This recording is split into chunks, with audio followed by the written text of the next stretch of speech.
Here's my take on the most disappointing games of 2024. Titles that just couldn't live up to their promises. Big expectations, bigger letdowns. We'll break down what went wrong and why these games left players feeling underwhelmed. Let's get started.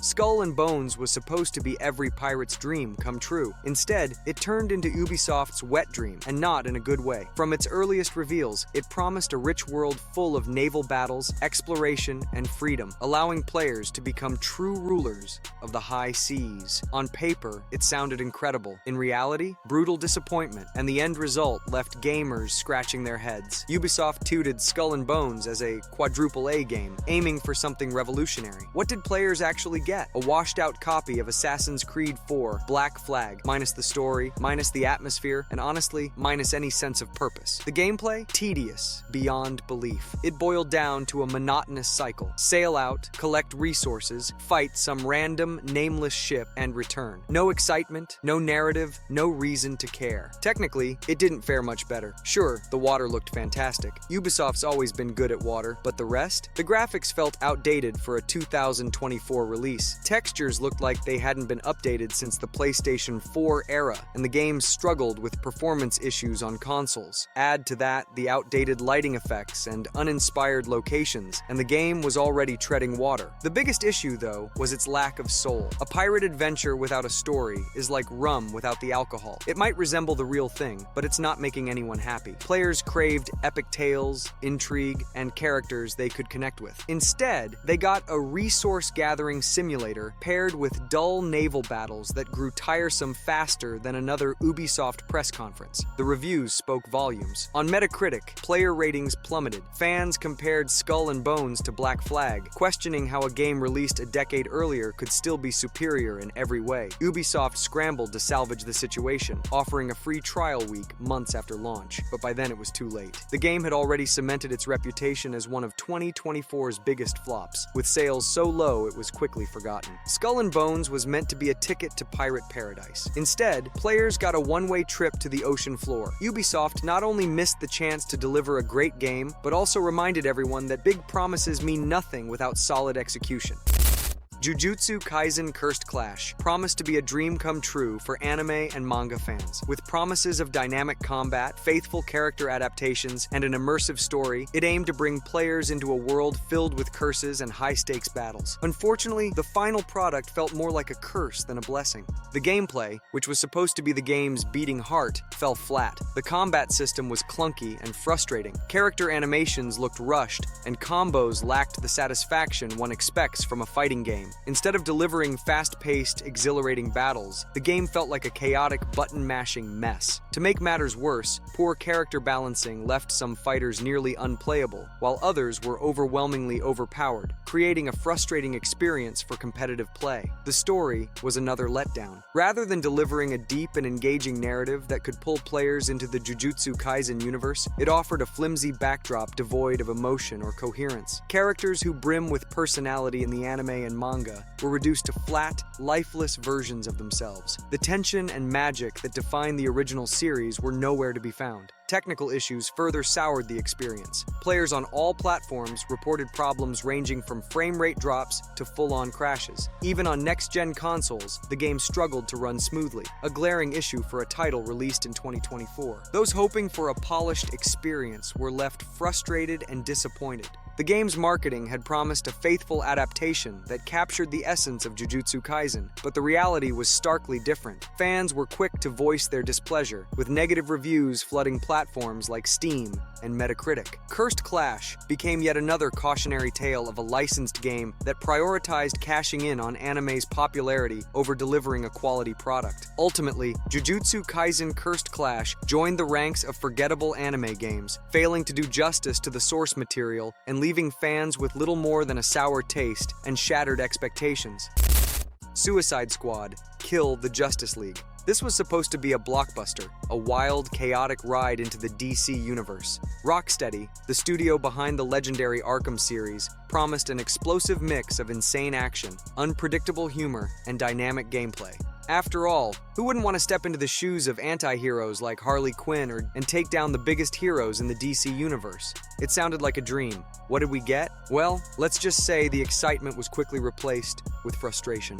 The biggest issue? The game turned out to be a cliché-ridden mess. Instead of delivering a fresh and exciting experience, it felt like a bland looter-shooter that could have easily been a free-to-play mobile game. Gameplay boiled down to running, shooting, and endlessly repeating the same formula. Missions were so repetitive that after an hour, players experienced a weird sense of gaming déjà vu. The mechanics? Bare bones at best. Some shooting, some jumping, and zero satisfaction. And the characters? We were supposed to feel like part of an unpredictable, chaotic crew, but in reality, all the characters felt the same. Sure, each had unique abilities on paper, but in practice, the differences were barely noticeable. Deadshot, King Shark, Harley Quinn, they all played almost identically, which was a huge letdown. Players had hoped for something on par with the Arkham series: dynamic combat, stunning design, and a gripping story. Instead, they got a product clearly designed with live service mechanics in mind, focusing more on monetization than quality. Microtransactions and grinding sapped any fun the game might have had. And the central plot, taking down DC's greatest heroes, was delivered with so little flair and emotion that it left players wondering why they should even care. Criticism hit like a tidal wave. On Metacritic, the user score plummeted to a dismal 3.4. Even those trying to defend the game admitted it was boring and uninspired. Comparisons to Rocksteady's earlier titles were inevitable, and sadly, Suicide Squad paled in comparison. The studio that once delivered masterpieces had completely let down its fans. The game quickly faded from conversations. After the initial buzz, the disappointing launch ensured it disappeared from gamers' radars in record time. Worse still, Suicide Squad became a prime example of how to squander massive potential. It was supposed to be loud, chaotic, and thrilling, but instead, it turned out dull and derivative. If you wanted to unleash chaos as an anti-hero, this definitely wasn't the game to do it. Alone in the Dark was poised to be a triumphant return to the roots of survival horror, a remake of the game that kickstarted the genre, promising atmospheric visuals, a chilling storyline, and gameplay designed to send shivers down players' spines. It sounded like a horror fan's dream come true. Instead, it turned out to be more of a nightmare, and not the good kind. The game's biggest problem? Technical issues. Players encountered bugs and glitches at every turn. Enemies would freeze in place, characters would get stuck in textures, and frame rate drops were frequent. In some cases, the game even crashed outright. For a horror title, where immersion is critical to the experience, such issues were a death sentence for the atmosphere. The story, despite its potential, also failed to deliver. Characters felt flat and one-dimensional, while the plot, rather than keeping players on edge, was predictable and uninspired. This was especially disappointing, given that the narrative was heavily marketed as one of the game's strongest points. Instead of chills and thrills, players were left with lukewarm mediocrity. Performance issues compounded the disappointment. Even on high-end PCs and next-gen consoles, players reported frequent frame drops and performance hiccups. In a genre where timing and pacing are crucial, these problems were unforgivable and completely derailed the experience.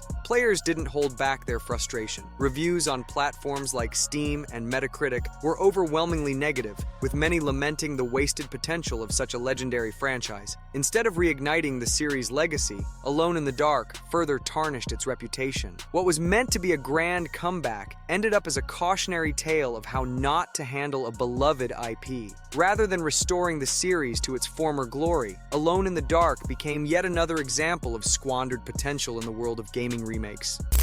Dragon's Dogma 2 was supposed to be an epic return to a world players fell in love with in the original game. Capcom promised everything you'd expect from a sequel: a bigger world, better graphics, expanded mechanics, and more freedom in exploration. Unfortunately, instead of a breakthrough, we got a game that quickly crumbled under the weight of its own issues. The first nail in the coffin? Microtransactions. In a single-player RPG where paying full price should grant you access to all features, Capcom introduced paid conveniences. Want faster travel? Pay up. Need better pawns in the signature pawn system? Get your wallet ready. Even cosmetic character changes came with an additional price tag. Players were furious. Instead of an immersive RPG, they got a cash grab laden with monetization schemes designed to drain wallets. But the problems didn't stop there. Technically, the game was far from polished. In larger cities or during demanding scenes, frame rates dropped noticeably, and optimization was poor even on high-end hardware. This was particularly frustrating since Dragon's Dogma was supposed to showcase Capcom's mastery of modern gaming technology. Instead, it felt like playing a beta version rather than a finished product. As for gameplay, while some of the magic from the original was still present, players complained of repetition. Missions quickly grew monotonous, and exploration, exciting at first, soon became tiresome. Even the combat system, a standout feature of the first game, failed to evolve meaningfully in the sequel, leaving many players feeling underwhelmed. Community reactions were scathing. On Steam, the game was quickly saddled with a mostly negative rating, and comment sections were filled with critiques of Capcom's greed and the game's lack of polish.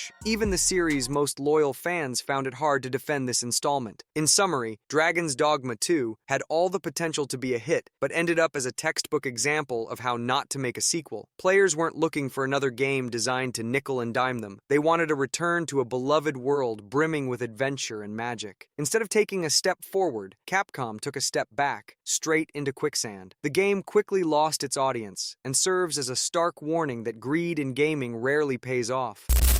When Ninja Theory announced Senua's Saga Hellblade 2, players immediately thought, okay, this could be something big. It was set to be the follow-up to the critically acclaimed Hellblade Senua's Sacrifice, a game celebrated for its atmosphere, storytelling, and innovative approach to mental health. The developers promised more than just a sequel. This was meant to be a deeper, more emotional, and visually stunning journey. But instead of a masterpiece, we got a game that, while undeniably beautiful, felt like an empty spectacle. The biggest issue? Ninja Theory focused so much on visuals that gameplay and narrative took a back seat. Sure, the game looked like $1,000,000. The graphics were breathtaking, the animations were hyper-realistic, and the character details were jaw-dropping.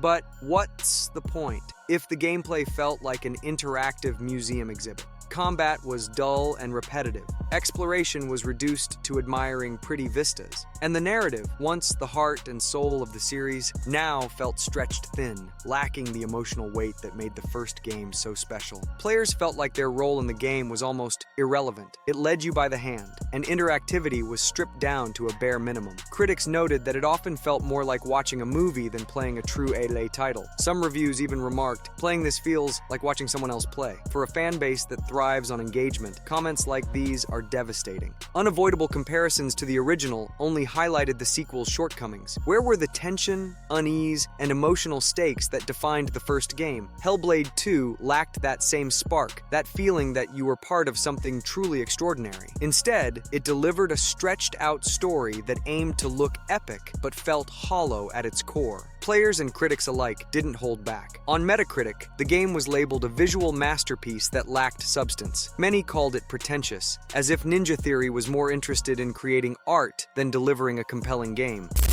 Concord was one of those games that looked like a surefire hit, but ended up being one of the year's biggest flops. Firewalk Studios and Sony promised the moon, a modern hero shooter with dynamic combat and memorable characters. Well, they delivered, but more as a cautionary tale of how not to design a game in this genre. Let's start with the promises. The game was hyped as a potential game changer in the competitive shooter market. Firewalk and Sony teased dynamic gameplay, fresh ideas, and heroes players would fall in love with. On paper, it all sounded great. Stunning visuals, diverse maps, and unique characters. What's not to like? The problem was in the execution, which ranged from mediocre to outright disastrous. Players were handed a game that felt like it had traveled back in time 5 years. The maps were uninspired, resembling something churned out by a random generator rather than the work of skilled designers. As for the characters, they were supposed to be the heart and soul of the game, but instead felt flat and forgettable. Most of them could have easily been mistaken for mobile game NPCs. And here's where it gets dicey. The characters seemed more like they were designed to check off boxes for modern, woke culture than to enhance gameplay. Instead of colorful, unforgettable personalities, Players got a lineup of cookie-cutter heroes whose designs seemed to prioritize social messaging over player engagement. Then there was the gameplay. It was supposed to be fast-paced and thrilling, but ended up being slow and monotonous. The painfully sluggish movement speed made matches feel less like adrenaline-fueled arena battles and more like a leisurely stroll through a shopping mall. And the price? A jaw-dropping $40 in a market dominated by free-to-play giants like Valorant and Overwatch 2. It felt like a bad joke. The cherry on top? Technical issues and a development culture reportedly plagued by a toxic, positivity at all costs mindset. Constructive criticism was allegedly dismissed during production, leading to a game that didn't meet the expectations of players or the market. The reception was brutal. On Metacritic, Concord earned a pitiful user score of 1.7. Sony was forced to act quickly, pulling the game from shelves just 2 weeks after launch and offering refunds to everyone who purchased it, a move that was essentially an admission of failure. Concord was supposed to be a bold new chapter in the hero shooter genre, but instead became a cautionary tale. It's a stark reminder that big promises mean nothing without proper execution. In a competitive market dominated by free-to-play titles, releasing a game with a steep price tag and mediocre content is a recipe for disaster. What players got was a lukewarm mix of outdated ideas and desperate attempts to follow trends that no longer resonate.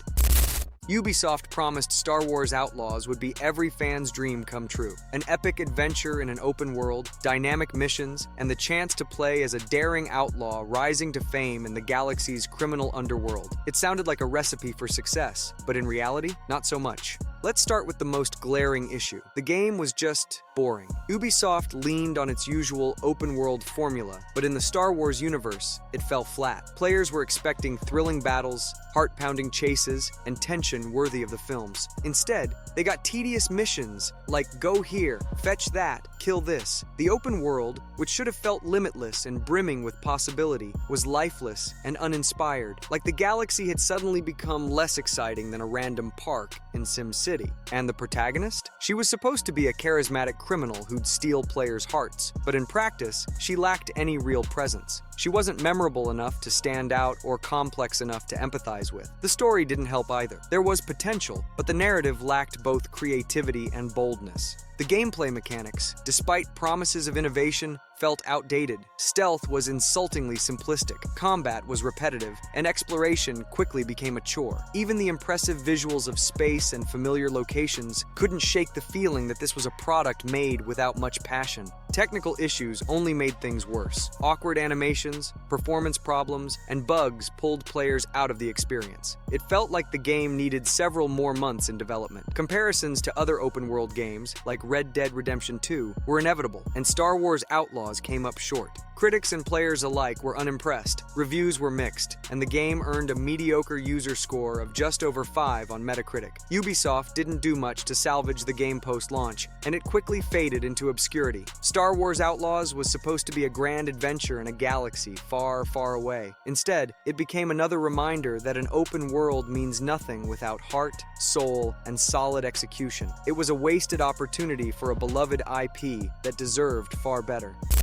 Unknown 9. Awakening aimed to be an ambitious project that would immerse players in a multi-dimensional world, brimming with mystery and intrigue. The creators promised a story that would transcend gaming, tying into an expansive universe featuring books, podcasts, and comics, all working together to build a deeply rooted narrative. Unfortunately, instead of a groundbreaking experience, players got a game destined to fade into obscurity. The biggest issue with Unknown 9 was how outdated it felt. The gameplay mechanics seemed ripped straight out of the PlayStation 3 era, clunky, unintuitive, and uninspired. The combat system was criticized for its lack of depth and excitement, while the stealth elements felt awkward and rigid. For players accustomed to modern gaming standards, this felt like a relic that belonged on shelves a decade ago. The story, heavily marketed as the centerpiece of the game, turned out to be another disappointment. Despite the promise of a transmedia narrative, the in-game plot was weak, confusing, and inaccessible accessible to anyone who hadn't consumed the supplementary content. Characters failed to evoke any emotional connection, coming across as flat and cliched. Instead of delivering an engaging adventure, the narrative felt more like a dull essay than an epic journey. Technical issues only worsened the experience. Even on high-end PCs and consoles, the game was plagued by frame drops and numerous graphical glitches. Players on Steam reported countless bugs that ruined the immersion. Those who tried to give the game a chance found themselves giving up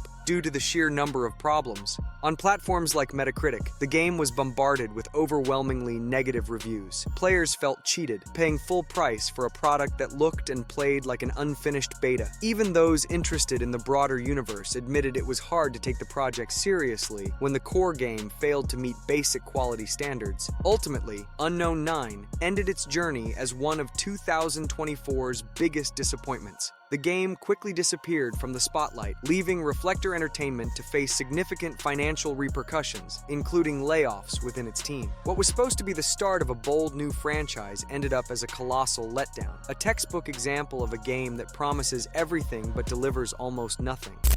Dragon Age: The Veilguard was meant to be the triumphant return of a series that defined the RPG genre. BioWare promised a game that would combine epic storytelling, meaningful moral choices, and dynamic combat, all set in the classic Dragon Age atmosphere. Fans eagerly awaited a title that could rival Origins or Inquisition. Unfortunately, reality fell far short of the hype. The first major issue was that the game seemed to lose its identity. The Veilguard felt like it was trying to be everything and ended up being nothing at all. Instead of focusing on the elements that made the series beloved, BioWare opted for simplified mechanics and a story designed to be more accessible to newcomers. In the process, the game alienated both veteran fans and new players. The narrative, always the heart of the Dragon Age series, was one of the biggest disappointments. The dialogue was flat, and the characters lacked depth, making it hard to form any real connection with them. Instead of moral dilemmas and impactful decisions, players were presented with linear choices that barely influenced the story. Critics noted that the narrative felt almost childish, with numerous plot threads left unresolved. Combat, which was supposed to be dynamic and engaging, ended up being repetitive. Battles quickly became monotonous, with little variety in enemy types to keep things interesting. Exploration, another promised highlight, was similarly underwhelming. While the world was massive, it felt empty, devoid of engaging side quests or meaningful activities. A particularly divisive aspect of the game was its overt focus on inclusivity. Many players felt that the characters and storylines were created more to meet a checklist of diversity goals than to build a cohesive and compelling world. Fans criticized the woke elements, accusing BioWare of prioritizing political messaging over immersive storytelling. Instead of complex, multidimensional characters, players were met with one-dimensional figures that felt artificially inserted into the narrative. Player reactions were swift